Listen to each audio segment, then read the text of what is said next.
დაიწყო ჩვენი გადაცემის მეორე ნაწილი და მე მინდა მივესალმო იმ მაყურებელს, რომელიც ახლა შემოგვიერთდა და ისევ შეგახსენოთ, რომ თქვენ შეგიძლიათ დარეკოთ პირდაპირ ეთერში, გამოთქვათ თქვენი აზრი ნებისმიერ თემასთან დაკავშირებით, ჩვენ ყოველთვის თავისუფალ ფორმატში ვსაუბრობთ და ერთმანეთს ვესაუბრებით და ერთად ვიმსჯელოთ სხვადასხვა თემაზე და თქვენთვის და ჩვენთვისაც მე მგონი საინტერესო დასკვნამდეც მივალთ და ეგ არის პრინციპში ჩვენი გადაცემის ამოცანა, რომ რაღაც დასკვნა დაიდოს ჩვენთვისაც, თქვენთვისაც თუ რა მიმართულებით ვიაროთ უახლოეს პერიოდში, რას უნდა ველოდოთ და რისკენ და საიდკენ უნდა მივდიოდეთ. ჩვენ ამ გადაცემაში გარდა იმისა, რომ წამყვანები ვართ მე, გიორგი ლომია და ბატონი გოჩა ჯოჯოა, ჩვენ ორშაბათს სტუმრად ვყავს ყოველთვის გიორგი ფოფხაძე. ყველასთვის კარგად ცნობილი ადამიანი, ჩვენი მეგობარი. გამარჯობა გიორგი. მოგესალმები, გამარჯობა გიორგი, გამარჯობა გოჩა. გამარჯობა. კარგი მადლობა მოწვევისთვის და მივესალმები ჩვენს სმენელს და მაყურებელს. კი ბატონო, კარგი სმენადობა, კარგად გვესმის, კარგად გხედავთ, მე მგონი შენც კარგად გესმის ჩვენი ხმა. კი ბატონო, ჩვენივრად მესმის. კი ბატონო. ახლა იყო ნიუსი, მე და გოჩამ ვუყურეთ ნიუს, სადაც გავიგეთ, რომ აპირებენ მარინ ლე პენის დაკავებას და საერთოდ ვერავინ დაიჭერს, მაგრამ არა, ეგ გასაგებია, მაგრამ პრეცედენტს ხო ქმნიან. აქ საუბარი პრეცედენტზეა, თორე საბოლოო ჯამში ახლა, სარკოზი დააკავეს, თქვათ, უკვე იყო ეგ პრეცედენტი. ყოფილი პრეზიდენტი და ეს არ იყო ყოფილი პრეზიდენტი, ეს არის პოლიტიკოსი ცნობილი, რომელსაც პერსპექტივა აქვს სერიოზული, მაგრამ საუბარი სხვა რამეზეა, დაერივნენ კონსერვატიულ ეროვნულ ძალებს თუ არა. მაშინ იქნება შენი ხედვა გაგვაცნო. კი ბატონო. მარტივად არ არის მარინ ლე პენს რასაც ედავებია სადღაც 80% იქ სიმართლე არის, იმიტომ რომ მარინ ლე პენი არასოდეს საერთოდ ლე პენების ოჯახი, ესე ვთქვათ, ბრიუსელს აიგნორებს, არ ცნობს როგორც ასეთ და ევროპარლამენტს და ევროსტრუქტურას ცნობს მხოლოდ სტრასბურგში. მარინ ლე პენი ყოველთვის დადიოდა სტრასბურგში, ისე როგორც მამამისი ჟან-მარი ლე პენი და ბრიუსელის, ესე ვთქვათ, ოფისი ჟან-მარი ლე პენის დროს იყო ხოლმე цаრიელი. მარინ ლე პენის დროს ბრიუსელის ოფისი თურმე დაკომპლექტებული იყო 14 თანამშრომლით, რომლებიც იღებდნენ ხელფას, ამივლინებობ თანხებს და ასე შემდეგ და ასე შემდეგ. ეხლა რატო გაუხსენეს ეხლა მაინცა და მაინც ამ წუთში და მოცემულობაში მაგაზე სხვა ფრანგული მედიაც ამ წუთებამდე აი ეხლა ტელევიზორში ისევ ეს არის, რა ქვია, მარინ ლე პენზეა გადაცემები და ნიუსები ცოტა მართლა ეჭვის საეჭვოა, იმიტომ რომ მარინ ლე პენი შესაძლებელია ყოფილიყო ყველაზე ესეთი კანდიდატი, პრეზიდენტობის კანდიდატი. თუმცა მარინ არ დაგვეწეს, რომ მარინ ლე პენმა თვითონ თქვა, რომ მომავალ არჩევნებში ჯორდან ბარდელა იქნება ეროვნული ნაციონალური გაერთიანების კანდიდატი ემაში, რა ქვია, საპრეზიდენტო არჩევნებზე. მე აღარ ვიქნებიო, მარინ ლე პენმა თქვა და იქნება ჯორდან ბარდელა. თუმცა ჯორდან ბარდელა ახალგაზრდა პოლიტიკოსია, ალჟირელი ებრაელია წარმოშობით, მაგრამ საფრანგეთში დაბადებული და გაზრდილი, ულტრამემარჯვენე კონსერვატორი და როგორც ამბობენ, ალჟირული ულტრაკონსერვატიული ებრაული ოჯახიდან არის, რა ქვია, ჯორდან ბარდელა. და საკმაოდ პოპულარული პოლიტიკოსი არის, მე მინდა ვთქვა, რომ მიუხედავად იმისა, რომ ახალგაზრდა არის ძალიან პოპულარული პოლიტიკოსი. ეს ერთი, ახლა მეორე, მარინ ლე პენს ესე მარტივად ვერავინ ვერ წამოკრავს ხელს, გარდა იმისა, რომ მას წონა გააჩნია ფრანგული კანონმდებლობა, ესე ვთქვათ, რომ აი დღეს მიუსაჯეს და ხვალ ეს ყველაფერი აღსრულდება, არის აბსოლუტურად ტყუილი, ხო? მარინ ლე პენი გაასაჯა უკავშირებს ამ გადაწყვეტილებას და სადღაც ერთი 5 წელი მოუნდება ამ ესე ვთქვათ ბაგირის გადაწევა ერთი მხრიდან მეორე მხარეს ფრანგული დემოკრატია ცოტა ესეთი მართლა დემოკრატია ეს ნუ ჩვენ გვესმის რომ განსხვავებულია საქართველოს სასამართლო და საფრანგეთის სასამართლო განსხვავდება ერთმანეთისგან და იქ ეს დაკვეთას ვერ ასრულებს. ეგ გასაგებია. მაგრამ მე აი რა მინდა რომ ვკითხო, მე და გოჩამ ვისაუბრეთ უკვე წინა გადაცემაში პრინციპში ამ თემაზე შევეხეთ. აქ აი გოჩა ჩვენ რომ ვთქვით, აქ ჩანს რაღაც პარალელი მინდა გავავალო. ჩვენთან კომისია მუშაობს და ცდილობს რომ დამნაშავეები აღმოაჩინოს კონკრეტული დამნაშავეები 2008 წლის ომში იმ პერიოდის ომის პერიოდში მოქმედი გენერლები თქვათ ვინ რას აშავებდა ანუ დღეს ცდილობენ რომ დაადგინონ და გამოიძიონ ეს დანაშაულები მაგრამ საუბარი რაზე მაგდა ეხლა საფრანგეთში მარინ ლე პენის წინააღმდეგ ასევე ბუნებრივია საგამოძიებო კომისია მუშაობს და ნუ რაღაც კონკრეტული პრეტენზიები უნდა წაუყენონ. ნუ რის თქმა მინდა აქ ეს ყველაფერი დაიწყო რომ ყურადღება ჩვენ გავიგეთ უკვე და მივხვდით რომ ყურადღება გადაატანინონ ხალხს კონკრეტულ საკითხზე, რომელიც 2008 წელს მოხდა, ან არ მოხდა, თქვათ, კონკრეტული გენერლის დანაშაული დადგება თუ არ დადგება, არ ვიცი ჩვენ. ხო და ანუ ყურადღება გადაიტანონ ამ კომისიით და იქაც თუ კი უკვე ჩვენ როგორც შენ ამბობ, ხო, რომ ძალიან პოპულარული გახდა კონსერვატიული ეროვნული ძალა საფრანგეთში და სერიოზულ მომხრეებს იძენს რომ ყურადღება გადაიტანონ სხვა თემაზე, რომ ნახე როგორი ცუდები არიან, კორუმპირებულები არიან, რავი, ფლანგავენ ბიუჯეტის თანხას და ასე შემდეგ და ასე შემდეგ, რომ მათი ავტორიტეტი დაეცეს. ფაქტიურად შეიძლება თქვათ პარალელი არ გამოვიდეს, ერთი და იგივე საქმე არ არის, მაგრამ ირიბად რომ შევხედოთ ყურადღების გადატანა ორივე შემთხვევაში აშკარაა. ყურადღების გადატანა არის, თუმცა ის არის განსხვავება გიო, რომ აი ეს გამოძიება გუშინ და დღეს არ დაწყებულა და არც ახლა გახსენებია საფრანგეთის სასამართლო. არც ის გამოძიება ახლა არ დაწყებულა. არც 12 წლის განმავლობაში სულ იმას გვეუბნებიან, რომ იძიებენ. ეხლა საკაც იგივე ხდება. მე რეგიო გააგრძელებ. სასამართლოები მიდიოდა და უბრალოდ ესე მართლა არავინ მოელოდა რომ ესე უცებ სასამართლო გადაწყვეტდა განაჩენის გამოცხადებას შეიძლებოდა ცოტა გვიან ანუ თუნდაც ცოტა ადრე ყოფილიყო ეს განაჩენი. ნუ პარალელების გავლება ყოველთვის შეიძლება რა თქმა უნდა მით უმეტეს როცა ჩვენ საქართველოში ვხედავთ იმას რასაც ვხედავთ და ამ ყურადღების გადატანა კი არა შოუს უყურებთ პირდაპირ ეთერში რომ 13 წლის მერე გაახსენდათ არეკა ეს არა ქვია ნაცების ჩადენილი საქმე და ყველაზე მთავარი ის არის რომ ნაცები ერთი ნაცები რაღაცა სჯიან მეორე ნაცებს რაღაცა ისეთი გამოვიდა. კი ბატონო დაგეთანხმები მაგაშიც რომ შესაძლებელია ყურადღების გადატანა იყოს, თუმცა მარინ ლე პენი არის ის ადამიანი რომელმაც თქვა რომ ის ტრამპის იმ პოლიტიკას, რომელიც ის მაგალითად ევროკავშირის წინააღმდეგ ახორციელებს, ფასების მომატება და ეს დღეგეს გაზდა 25%-ით ფრანგულ ღვინოზე, ამას არ მიესალმება, იმიტომ რომ ახლა გინდა არ გინდა მარინ ლე პენი თავისი ქვეყნის პატრიოტია და თავისი ქვეყნის ინტერესებიდან გამოდის და ინტერესების დამცველია. კი ბატონო, გიორგი, ახლა ზარს მოусმინოთ და მე გოჩას ერთი თეორია აქვს პუტინის ტრამპის გადალაგებებზე და ამასაც გაგვაცნობს. ზარი შემოუშვით. ალო. დიახ, გისმენთ ხალბატონო ისაუბრეთ. საღამომშვიდობისა. საღამომშვიდობისა. ბატონებო. საღამომშვიდობისა.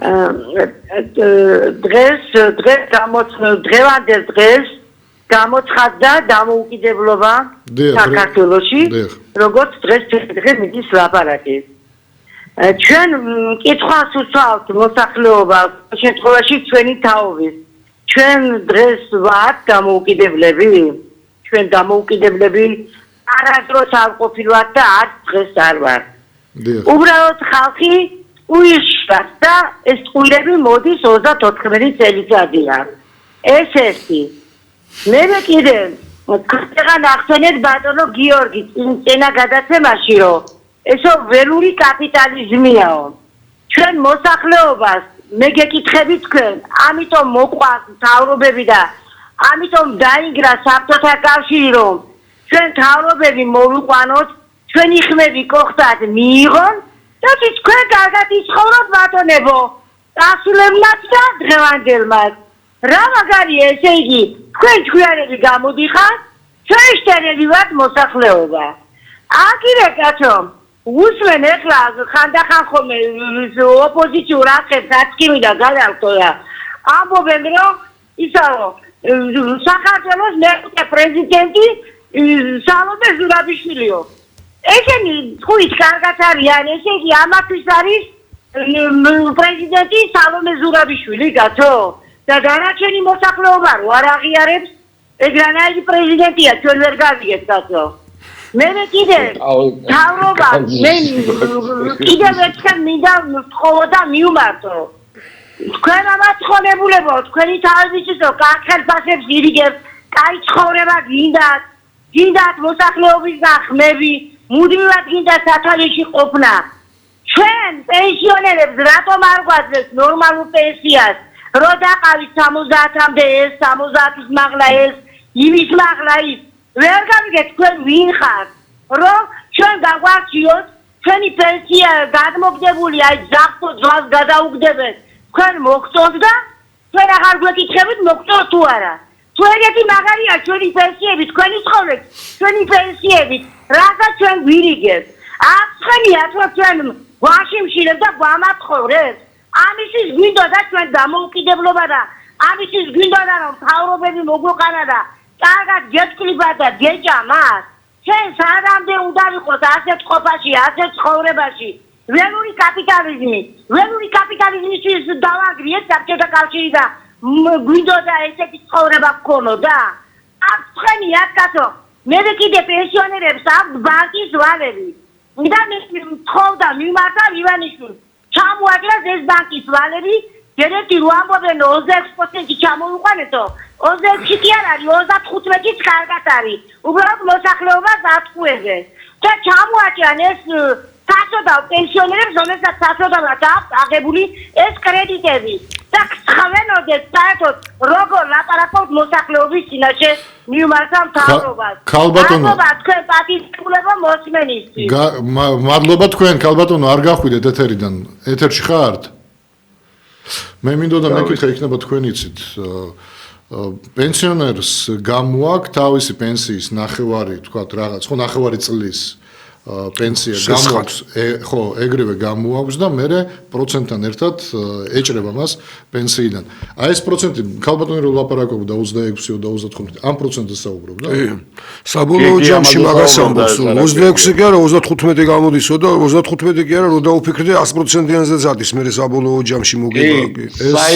საინტერესო ისაა, რომ რაღაცა ძირს არ ეხება ეს და მარტო პროცენტებს ფარავს და მიდის და ეს უსასრულოდ გრძელდება ეს ლიბერტი ბანკის. ეს საერთოდ მართლა აბსურდია, ეხლა რაღაც მარეგულირებელი კომისია უნდა, ეროვნული ბანკის მარეგულირებელი კომისია უნდა არსებობდეს, რომელიც დაარეგულირებს ამ საკითხს, რომ ბოლოს და ბოლოს ნახევარი წლით თუ აძლევ 0 რა ეხლა გიორგის რო ვკითხო საფრანგეთში პენსიონერი კი არა კაცო რომ მივიდეს ადამიანო და სესხი რო გააკეთოს 35% წელიწადში ექნება მას არა წარმოუდგენელია. ყველაზე ძვირი ესა რა ქვია, მაინც არის საკრედიტო ბარათით როცა ყიდულობს ვიზა ბარათს 18%-ია თორე. დანარჩენი 4 და 5 და 7%, 3 და 8% არის ყველაზე ესეთი რა. გიორგი, აქ ხო რას თვლიან რა? ბატონო გიორგიო, აქ თვლიან რომ რადგან პენსიონერია, რისკი, ანუ საფრთხე იმისი რომ ასაკოვანი რახან არის, მე თვითონ როცა იმას ვიღებდი სესხს, ჩემი ასაკიდან გამომდინარე, ჩემი სიცოცხლის დაზღვევა ძალიან დიდი გახალდეს, იმიტომ რომ შენ შეიძლება ერთ დღეს გადაბრუნდე და ღმერთმა ყველა დიდხანს აცოცხლოს და ამიტომ მაღალი პროცენტი არის, იმიტომ რომ გადაზღვევას აკეთებს მისი სიცოცხლისა ამით იხსნის, ვთქვათ, იგივე ლიბერტი ბანკი. გადაზღვევას აკეთებს ბანკი.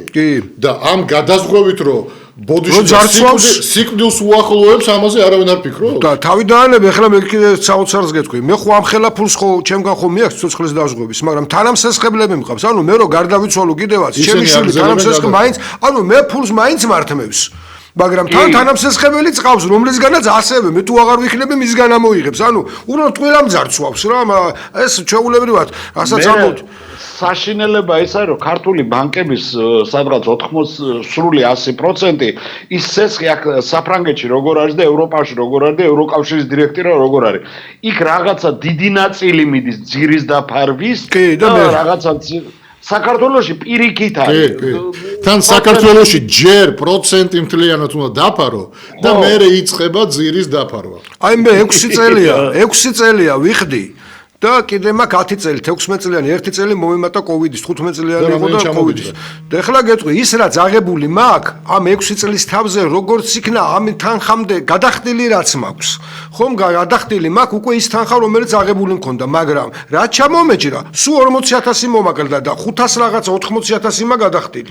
ანუ 40000 მოვაგლდა ძირს, დანარჩენი აღებული აქვს პროცენტს რა მთლიანად. ნუ ესია მაქსიმალურ მოგებაზე ორიენტირებულია. ბიზნესის სხვათაშორის ეგრეა, ხო პირდაპირ კანონში წერია, ეს არის მაქსიმალურად მოგებაზე ორიენტირებული კეთება, მაგრამ სახელმწიფო სწორედ იმიტომ არსებობს. ბარეგულირებელი კომისია თქვის. მაგაზე ბევრი გვაქვს ნასაუბრები გოჩა, რომ ევროპაში არ არსებობს ესა რა ქვია, ქალბატონი რასაც ამბობდა, ეს ველური კაპიტალიზმი აქ არის, აქ უნდა იყოს ყველა ფას წარმოება სხვანაირად ითვლება აქ და არა ისე როგორც საქართველოშია, რომ ბანკს ესე ჰაერში გაარტყა და ესა რა ქვია, ისე დაადგინა.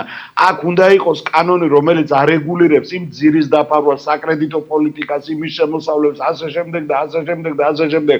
და მე აღარ მაღაზიაში რომ შედიხარ და 6 ევრო ღირს 6 ევროს ეკვივალენტი ღირს რაღაცა ესა რა ქვია დაუშვათ პომიდორი, ესე არ არის აქ არის 2 და 3 ევრო. იმაზე მაღალ ფასს ვერ ემასნი რა. ვერ დაადებს ზედაფასი. იმ დღეს გიორგი შეეუბნებოდი სარესტორნო ბიზნესი ვისიც ერთმანს და მეორემაც შენივრად, ხო, ერთსაც გქონდა, მეორეს გქონდა, ხო? ხო და შენ საჭმელზე ვერ დაადე ფას თუ არ დათვალე, რა დაგის და როგორ დაგის და უკაცრავად. ესე მე მომინდა და ესა რა ქვია, პიცას ან რაღაცა ამდენად გავყიდი ვერა. ბურგონიოს და დავადე რაღაცა 25 ევრო, ესე წარმოუდგენელია რა. კი ბატონო. ზარია შემოუშვა და მე გოჩა გააგრძელებ. კი ბატონო. ისაუბრეთ პირდაპირ ეთერში. ალო, გამარჯობა. მოგესალმებით. ბატონ გიორგი რობიას მივესალმები. მეორე ბატონ გიორგი და ბატონ გოჩას. გაიხარეთ, ჩვენს მოგესალმებით. გისმენთ. ჩვენ ყავდეთ ყველანი კარგად, ეს ერთი. მე კარგად ვიყო და მთელი საქართველოს მოსახლეობა ქართულიერი იყოს კარგად. ძალიან მაგრები და კარგები რაც შემოკარგებდა. მაგრამ აი ეს რაც ხდება ახლა გარეთ, სულ სხვა რაღაცა მინდოდა მესაუბრა, სულ სხვა რაღაცა გავოდის. აბა ჩვენ თუ არ დაუპირისპირდით. აბა თუ გონიათ, მე ვარ და ჩემი დაბადიო. ეგრე არ არის, მამ გამოიწია აქეთ. წესიერ ხალხს მოსაუბრები. შვილიშვილიდან და ტელევიზორთან და გამოუწია.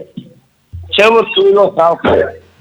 ჩემო ჯერ შენ მოგიწი პირველი კი ბოდის. ჩემო ლობიას ვაშკაცო.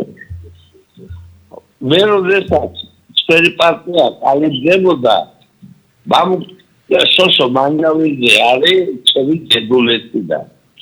ხოდა ეს პარტია შემოვედი ბანის გულისთვის, რომ დედულეთის უნდა იყო.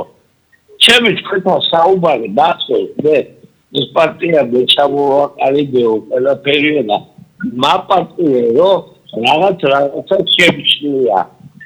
მაგარი ჯიგარი კაცეცა, სიმავლის ძალიან მაგარი ყავს. ისამდინებო ცხოვრებული ტურიზმის გადაწყვეტილება. ჩემი ირმა ირაჩი მისავდნენ ცხოვრებული მის გარდაცვალება ძალიან მაგარი კაცი იყო ესე. ჩემი გოჩა ჯოჯოა. მე ახლა პირადად ვერ ვხედავ, თორე ძალიან კარგად ვისროთ ეს ეროვნული მეგროვობიდან. მე ნების წევრი ვიყავი. სვანური საზმოსი და როდესაც ცხოვრებული გია გამსახურდია ჭირდებოდა ყოფილი თბილისი როარი აქციაებად მაღაზია რო იყო დიდი აი გვია ბიოსეგიერა პარლამენტში იქით ამხრივ ვიცავდი რომ ვინმე მამადაღლი არ შეპაროლა და ზვიადი არ მოეკლათ მე ისე მოხდა რომ ჩემი ახლობლები დაცეები გვარდიაში შევიდნენ ჩემო ორო გიორგი და ჩემო გოჩა და რომ ვინმე შევქროვი თართველი არ მოეკლათ მე ციზმულებული გავხდი შევედი კარგი გენერალი ყავდა ჩვენი გია ყარყარაშვილი ძალიან კარგი თართველი გენერლები ყავს გილა გურავი ჩვენი ნიკოლაიშვილი გილა დავითი ჩერზაძე ვაფშე ყველა მაგლები ყავს მაგრამ მე მაინტერესებს ერთი რამე მარტო მამუკა ყურაშვილის ვინდა ვკითხო ცხოვრებული ჩემი ბიძაშვილი ოჯახში ვარ ბევრჯერ შენახვედრი მოსკოვში სანდოვაიე კუდრისკაიაზე როდესაც მამუკა სწავლობდა რიაზანის სადესტატო უმაღლეს სკოლაში ასევე სწავლობდა ჩემი ყომა ყომარაძე ყომა ყომარაძე არის უაშკაცეთი კაცი საყვარელი კაცი რომელიც არავის ხარეს არ გადასულა რომელსაც სამშობლო უყვარდა და უყვარდა ამას განა იმიტომ ვამბობ მე ვეტერანი ვარ და ყომა ყომარაძე ჩამოდის მზე არა ყომა ყომარაძე არის კარგი ვაშკაცი მაგარი კაცი წესიერი კაცი სამი ვახტანგ გორგასლის ორდენია გვირია ფაქტიურად ხოდა გავაკეთე ჩემო ბატონო ორო გიორგი და ჩემო ბატონო გოჩა იმხელა ბუტინი გავაკეთეთ რომ ამათვა წყვილის გამოყოფა ვერ შეძლო გარეთ იმიტომ რომ ეს ქვეყანა მაგათი არ არის ნაციონალები და უარ მოგარკვივლოთ ყველაზე მაგრამ მომწონს ლევანი ხაბეიშვილი მაგარი მიმწონია ვაშკაცი კაცი ყოფილა სხვები ხმას რომ ვერ იღებდა თავებს ვერ ანწლევენ ხო აი მაგი იმენა არჩივრებს საქმეს აი აბრა კაცი ხო ჩინდება ჩვენ ხო გვინდა ჩემი ტელეფონი ჩაიწერა ერთად გავაკეთეთ ის საქმე რაც ქართული საქმეა და რაც გასაკეთებელია ჩემი ძველი წინაპარი თურმე ცხოვრებულ კონსტანტინე გამსახურდია აქვს დაწერილი ძუძგორის ომში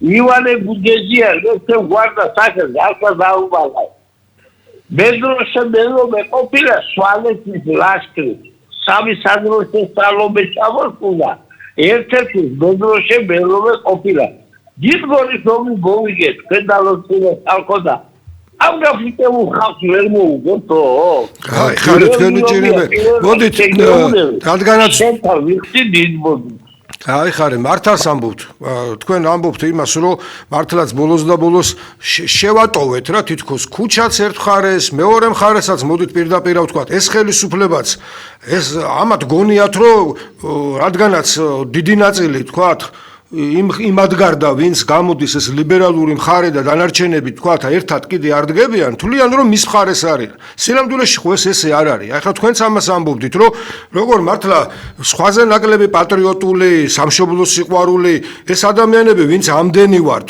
მაგრამ რაღაცა ფორმაა რა მოსაძებნი იმისი რომ ეს ხელისუფლება არ თulides რომ მხოლოდ იმათთან აქვს რა საქმე და დანარჩენი თითქოს ვინც მისი მოწინააღმდეგეა ყველას ნაცმოძრაობა დაარქვა რაც არის უდიდესი შეცდომა იმიტომ რომ სამშობლო სიყვარულს რასაც თქვენ ამბობთ მართლაც ვერავინ ვერ ასწავლის ადამიანების დღევანდელ დღეს 98%-მა მიცა ხმა 98%-ს უნდა და დამოუკიდებლობა 98%-ს უნდა რომ ნორმალურ ქვეყანაში ეცხოვრა უფრო უკეთეს ქვეყანაში ეცხოვრა ვიდრე საბჭოთა კავშირი იყო და მივიღეთ შედეგად რა ქალბატონიც რასაც ამბობდა მოდიან ადამიანები რომლებსაც ეს განცდა არ აქვთ განცდა აქვთ იმისი რომ ხელისუფლებაში უნდა იყვნენ ძალიან დიდხანს და მაქსიმალურად მეტი უნდა მოიხვეჭონ და წაიღონ და თუ კი გამოდიხარ და წინააღმდეგი ხარ სამშობლოს მოღალატე, აკლ დაცუ ყველას ეს სამშობლოს ღალატი გახდა რაღაცა საოცარი ტერმინია. ადამიანს თუ გინდა რომ შეურაცხყოფა მიაყენო, თუ გინდა რომ განდევნო პოლიტიკური სივრციდან პირდაპირ ამ ტერმინს ხმარობენ მოღალატე. სინამდვილეში აი ხლა ჩვენ გიორგის რო ველაპარაკებით, რომელიც საფრანგეთშია. დასავლური კულტურა რას ნიშნავს? დასავლეთი იმას კი არ ნიშნავს, რაც მე აქამდე მოიტანეს, დასავლეთი ეს არის LGBT, დასავლეთი ეს არის და რა ვიცი შეაძულეს ადამიანებს. დასავლეთი არის სწორედ ის სასამართლო, რომელსაც ახლა გიორგი ლაპარაკობდა, რომ იქ ადამიანი დაცულია, სახელმწიფო ხელისუფლების ცალკე შტოა.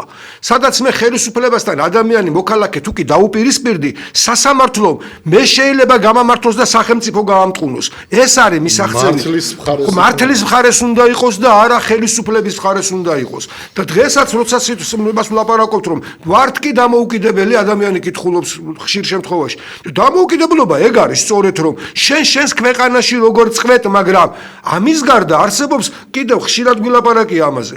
არსებობს საერთაშორისო წესები, რომელიც წესებიც გაძლევს გარანტიას იმისი, რომ შენს ქვეყანაში დიქტატორი რომ მოვიდეს და რაც უნდა იმას კი ვერ გააკეთებს.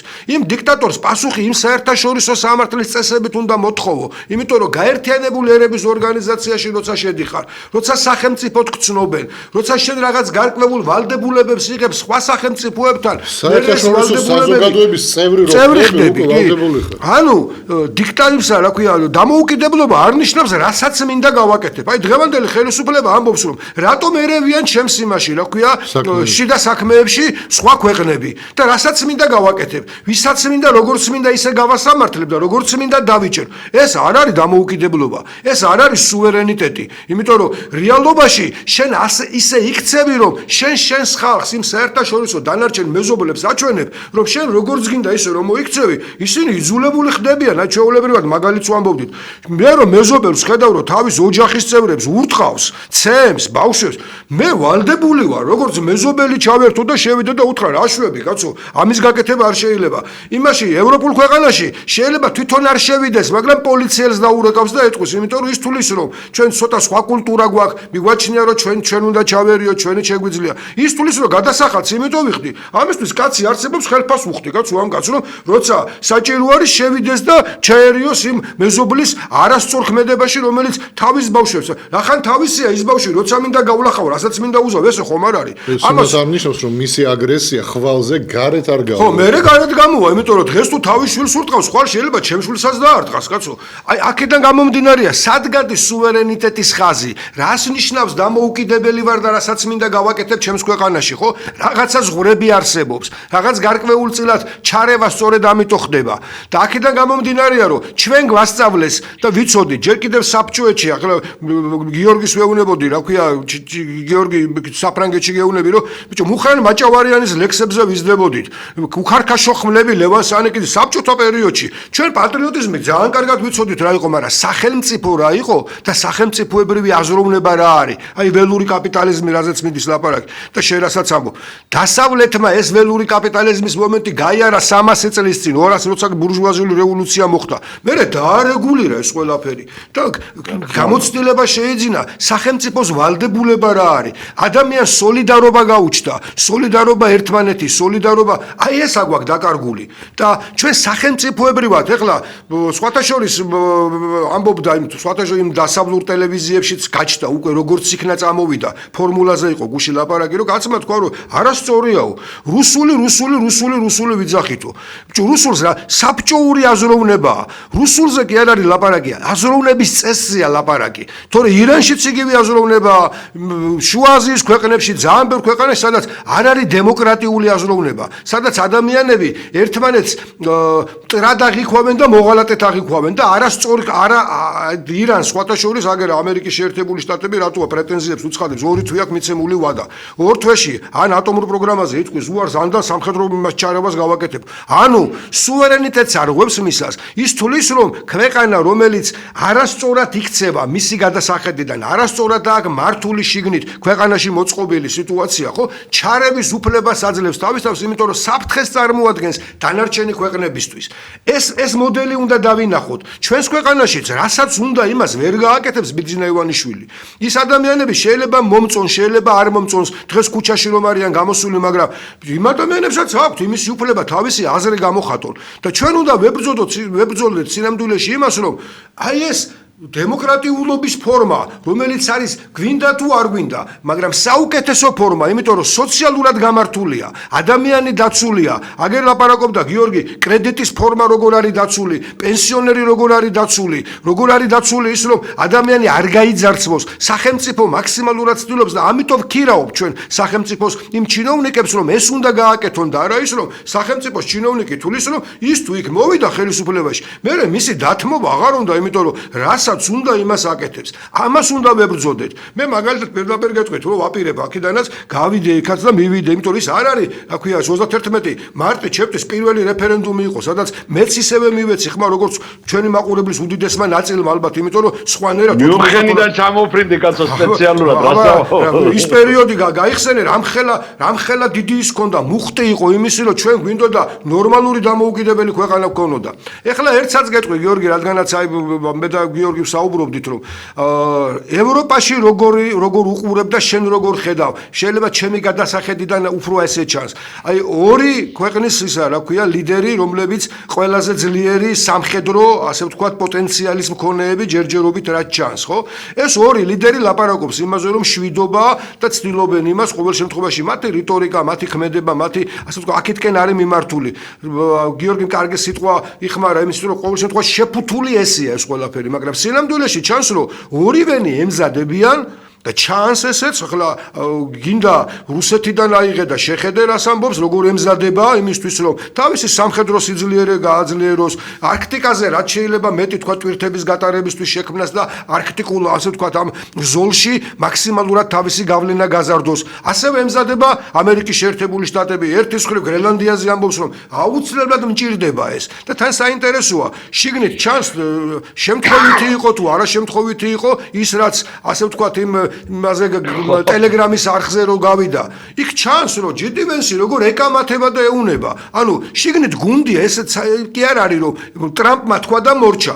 არამედ იქ კამათიც მიდის რაღაცებზე, რამდენად სწორია, რამდენად არა, მაგრამ სინამდვილეში ჩანს, რომ მე მგონი რაღაც დიდი მზადება მიდის კიდევ უფრო მეტი ან დაპირისპირებისთვის და არ ვიცი ეს დაპირისპირება ომში გადავა თუ არა, მაგრამ მზადება იმისი, რომ რეალურად ეს ქვეყნები ემზადებიან ეკონომიკურადაც, სამხედრო თვალსაზრისით, ტექნოლოგიურად, ყველა ფორმა ჩანს იმისი, რომ მზადება მიდის, როგორც აი იმის დროს გამოჩნდა, კოვიდის დროს, რომ რამე რომ მოხდეს, მათ ჰქონდეთ შიდა გარკვეული სივრცეები, რომელიც მათ დაიცავს, თქვათ, ეკონომიკურად დაიცავს, გარეიზოლაციისგან, მაქსიმალურად გაფართოებას ცდილობენ თავისი რაღაც გარკვეული აი ამ პოლიტიკურ-ეკონომიკური საზღვრების და აი ევროპა როგორ ემზადება ამისთვის, რამდენად ჩანს ეს, თქვათ, აი პოლიტიკურ ისტაბლიშმენტში ვისთანაც შენ შეხება გაქვს, თქვათ, არის ამაზე მსჯელობა არ არის, იმიტომ რომ მესამე ცენტრი რაღაც გარკვეულწილად ევროპაც არის, თქვათ, მესამე თუ ვიტყვით, პირველი ორი, თქვათ, ამერიკა და რუსეთი, ასევე ჩინეთი კიდე ცალკე თემაა და აი ევროპა, რომელიც ცალკე, ასე ვთქვათ, რაღაც გარკვეულ სივრცეს აყალიბებს თავისი, ასე ვთქვათ, იმ ეკონომიკური სივრცის.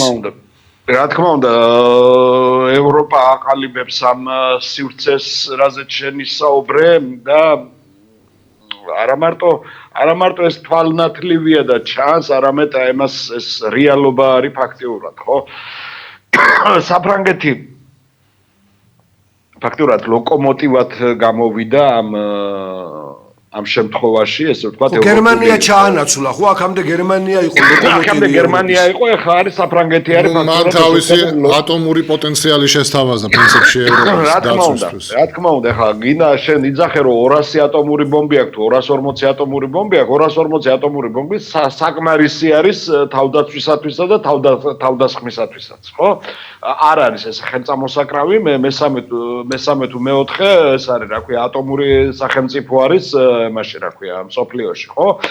და არ არსებობს ფრანგული არმია, ერთ-ერთი ქმედითუნარიანი არმია არის ევროპაში, გინდა არ გინდა, აფრიკის კონტინენტზე მეორე მსოფლიო ომის მერე დღე არ ჩავარდნილა რო არ ეომოს ამას, რა ქვია, საფრანგეთის არმიას, ხო? ყოველდღიური კონფლიქტური ცალკე კიდე ლეგიონი ყავთ, საერთაშორისო ლეგიონი. ცალკე კიდე საერთაშორისო ლეგიონი ყავს, რომელიც ასევე ქმედითუნარიანია, ესა რა ქვია, ეს ლეგიონი და სამხედრო გამოცდილების არის ეს ლეგიონი. საკმაოდ ძლიერი სამხედრო ფორმირება ფრანგულ არმიაში.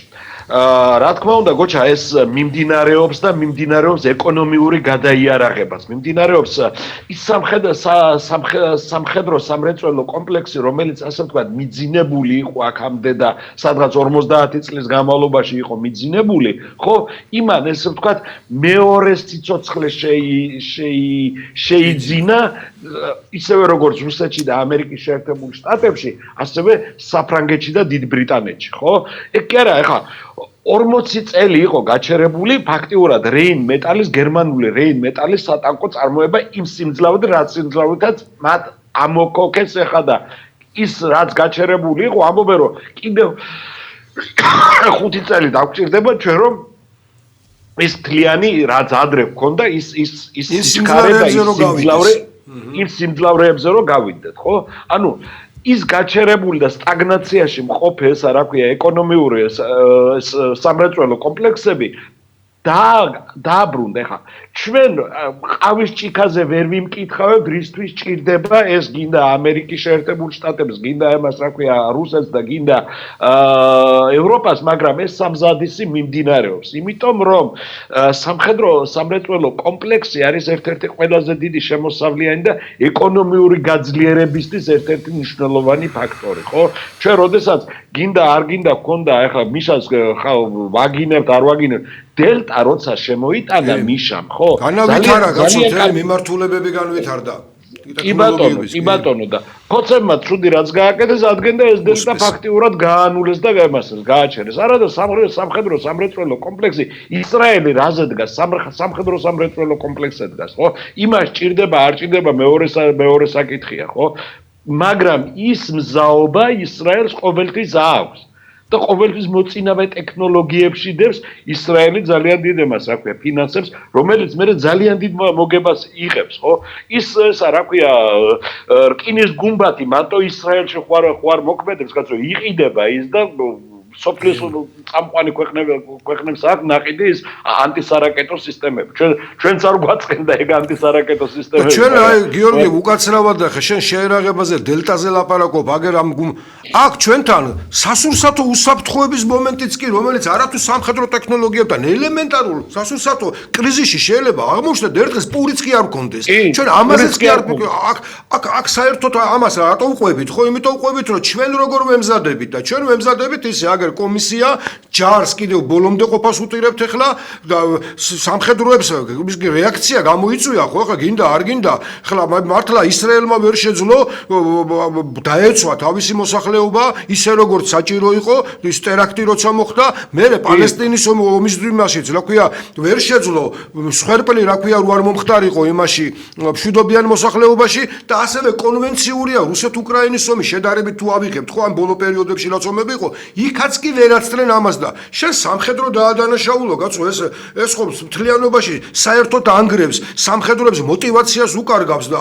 არადა იმ დროს, როცა მთელი მსოფლიო ომისთვის ემზადება, აგერ სულ ყველა გახედეთ გაგარში. შენ დადგე და გოგავას ის ელაპარაკო, რომ შენ რატო არ გამოიყვანა ესა რა ქვია მოსახლეობა არის აბსოლუტური უცოდინაობა, იმიტომ რომ სამხედრო გენერალი ჯერ ერთი არ იწყებს ომს, იმას იწყებს თავარსარდალი.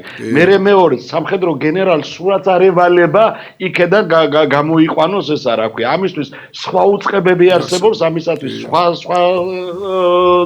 ესენი სახელმწიფო შტოები არსებობს და ამისთვის სხვა რაღაცეები არის საჭირო. სწორედ თქვი, 7 ოქტომბრის რა ქვია ტერაქტი როცა მოხდა ისრაელში, ვერავინ ვერ გათვალა, ძალიან დიდი მსხვერპლი იყო იმის მერე რაც მოხდა, იმიტომ რომ ვერ გამოიყვანეს. ესე უცებ ვერ ხდება გამოყვანა ამას. არა, ზოგადად როცა ომს იწყებ, საევაკუაციო გეგმა იდება ბევრად ადრე, ვიდრე შენ ომს იწყებ.